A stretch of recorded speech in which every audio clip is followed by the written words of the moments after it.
27% vote 29% में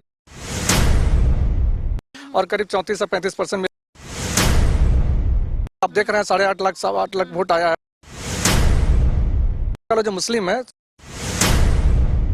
करीब करीब मतलब यही कह रहा 30% 40% मुस्लिम वोट हमको मिलेगा।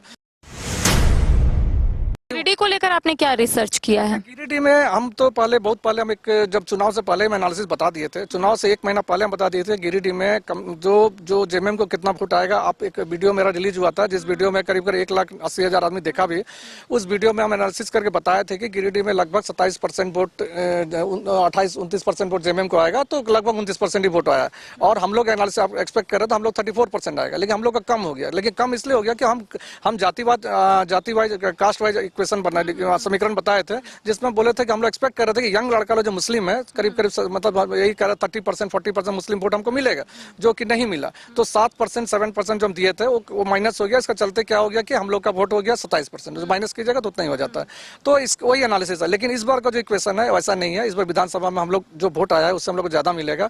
और मेरा अंदाजा गिरिडीह में आपको 6 सीट में कम से कम 4-5 सीट पे तो हम लोग जीत जाएंगे। इस बार कितने सीटों पर चुनाव लड़ने का आप लोगों ने ठाना है? देखिए जयराम जी तो अभी बोल ही रहे हैं, स्टेटमेंट दे ही रहे हैं कि 50-55 सीट पे लड़ेंगे। लेकिन देखिए बहुत हम लोग जो इस पे लगता है कि जो हम लोग निकालने की स्थिति में जहाँ निकलने का हो कम से कम 12-15 सीट पे हम लोग निकालने की स्थिति में। लेकिन 50 से 55 सीट सुनने में काफी आसान लगता होगा, लेकिन उतने प्रत्याशी को लाना, उतने उम्मीदवार को खोज कर लाना, और आप लोग क्राइटेरिया भी रखे हैं कि ग्रेजुएट होना चाहिए, तो ऐसे कैसे शॉर्टलिस्ट कर रहे हैं आप उन तमाम लोगों को? देखिए ग्रेजुएट होना चाहिए एक क्राइटेरिया बहुत मस्ट है, लेकिन इसमें क्या है कि कोई हार्ड एंड फास्ट रूल नहीं है कि आप इसको हम लोग मेंटेन कर रहे हैं। लेकिन क्या है कि कहीं ऐसा सिचुएशन है जहां पर कि नॉन ग्रेजुएट भी है, लेकिन वो चूंकि पार्टी में बहुत और उसका जनाधार बढ़िया है, उसका नाम पहचान बढ़िया है, तो वो कंसीडर किया जा रहा है। ऐसा नहीं कि खाली हम लोग उसी को कंसीडर कर रहे हैं। अच्छा, लोकसभा चुनाव में आपने जरूर समीक्षा की होगी, अगर आप रिसर्च किए हैं कई सीटों को लेकर, तो आपने क्या देखा, चूक कहाँ हुई है और कहाँ सुधारना चाहिए ताकि विधानसभा चुनाव में आप लोगों को फायदा हो?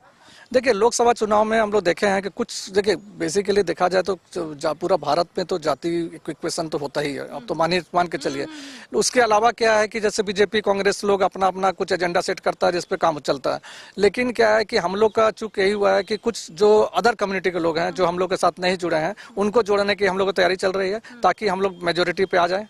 बस चूक यही है। 4 महीना सिर्फ बचा हुआ है, इस 4 महीने में क्या रूपरेखा तैयार किए हैं? कैसे प्रखंड लेवल तक जाइएगा, कैसे लोगों से मिलिएगा, कैसे सुदूर इलाका जाइएगा, ताकि लोगों को ये बताए आप लोग कि जेबीकेएसएस भी अच्छा काम कर सकती है? देखिए संगठन विस्तार ऑलरेडी चल रहा है, जिसमें आपको बताया कि प्रोसीजर क्या है। उसी प्रोसेस को फॉलो करते हुए हम लोग संगठन जमीन पे लेवल पे ले जाएंगे। देखिए 8.5 लाख जो वोट मिला है ना, वो 8.5 लाख वोट समझिए कि हमारा कैडर है। क्योंकि हम लोग का लोग या तो जेएमएम को देने लोग या तो कांग्रेस से एनडीए या इंडिया, यही 2 सिस्टम था। तो उस सिचुएशन पे आप केंद्र का चुनाव में उस सिचुएशन पे आप अगर यहाँ ला रहे 7 पार्टी था, आप इस देख लीजिए कि 4 पार्टी हो रहा है आपको इधर में इसमें इंडिया टीम में, और इधर हो रहा 3 पार्टी। अब जेडीयू को जोड़ दीजिएगा तो 3 पार्टी हो जा रहा है। तो 7 पार्टी को हम लोग एक तरफा 29 साल का लड़का हम लोग लड़ रहे हैं 7 लोग से। तो उस व्यवस्था में अब अगर हम इतना परसेंटेज वोट ला रहे हैं तो आप समझ लीजिए कि हम लोग विधानसभा में किस स्टेटस में रहेंगे।